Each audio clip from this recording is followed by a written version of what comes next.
Before you watch this video, please subscribe.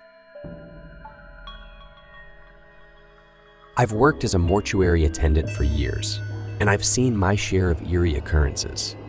But nothing quite prepared me for the night I met the unseen visitor. It was a cold, silent evening, and I was alone in the dimly lit mortuary, arranging the bodies for their final rest. The fluorescent lights overhead cast an eerie pallor over the room, and the soft hum of the refrigeration units filled the air. As I worked, I heard faint whispers echoing through the room, chilling me to the bone. At first, I dismissed them as my imagination playing tricks on me, the natural consequence of spending too much time in this macabre environment. But the whispers grew more distinct, and I couldn't ignore them any longer. They seemed to come from nowhere and everywhere at once, as though the very walls of the mortuary were speaking to me. I strained to make out the words, but they were muffled, like distant voices carried on the wind. Fear gnawed at my gut as I continued my work, my eyes darting around the room in search of the source of the strange sounds. That's when I saw it, a shadowy figure standing at the far end of the room. It was dark and featureless, and it seemed to be watching me with an intensity that sent shivers down my spine. I froze in place, my heart pounding in my chest. The figure remained motionless, but I could sense its malevolent presence. My rational mind urged me to run, to escape this nightmare. But duty held me fast. I couldn't just abandon my post, not with the bodies entrusted to my care. Summoning every ounce of courage, I cautiously approached the figure. Each step felt like an eternity, and the cold, clammy air seemed to thicken around me. As I got closer, I could feel an icy coldness in the air, like a foreboding omen of doom. The figure remained still, and its contours remained indistinct, but I could sense that it was aware of my presence. I mumbled a prayer under my breath, my trembling hand reaching out to touch it.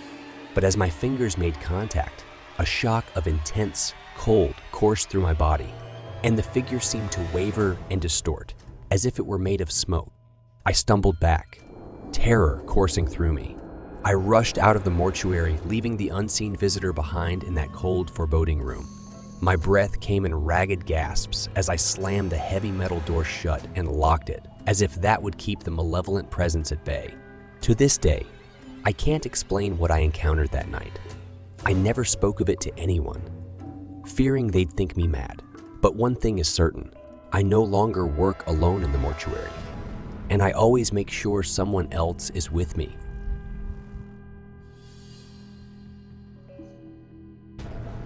Working the night shift at the mortuary was always eerie, but one night, I experienced something that still haunts my dreams. I was in the embalming room, preparing a body when I began to hear soft, eerie whispers. They were faint at first, like distant voices carried on the wind. I looked around, thinking it might be my imagination, but the room was empty, and the whispers persisted. They seemed to be coming from the deceased person on the table in front of me.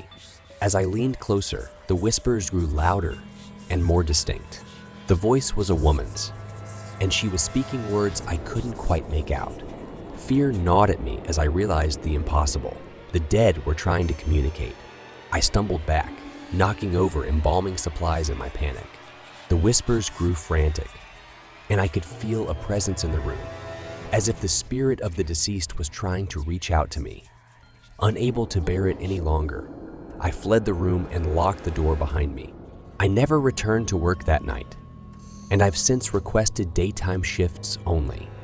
The experience left me shaken, haunted by the idea that the dead may have something to say, something they desperately want the living to hear. There's a mirror in the mortuary that no one dares to look into after dark. They call it the Mirror of the Damned, and its ominous presence has terrorized mortuary attendants for generations. As a young mortuary attendant, I had heard the unsettling stories about this mirror. They spoke of reflections that twisted and contorted, revealing ghastly visions of the deceased. It was said that the mirror held a malevolent force, one that could not be trifled with. One night, curiosity got the better of me. I couldn't resist the urge to see what was so dreadful about this mirror. I waited until the mortuary was empty, and the only light came from the flickering fluorescent tubes overhead. The room felt colder than usual, and an oppressive silence hung in the air. As I approached the mirror, I could feel an unnatural chill emanating from its surface. My reflection looked distorted and twisted, like a grotesque caricature of myself. I tried to look away, but an inexplicable force seemed to hold my gaze, as if it wanted me to witness its terrible secrets. That's when I saw it. A hand. Its pallid, ghostly fingers emerging from the mirror's depths, reaching out toward me. Panic consumed me, and I stumbled backward, crashing into a row of empty gurneys. The hand continued to extend inch by agonizing inch, its fingers almost touching my own reflection. With all the strength I could muster, I finally tore my gaze from the mirror and fled the room. My heart raced and sweat soaked my brow as I slammed the door shut behind me. I never told anyone what I had seen that night, but the memory haunted my dreams. To this day, I avoid that mirror at all costs, and I warn my colleagues to do the same. It serves as a chilling reminder that some secrets are better left untouched, buried in the shadows of the mortuary, and that there are forces in this world beyond our comprehension.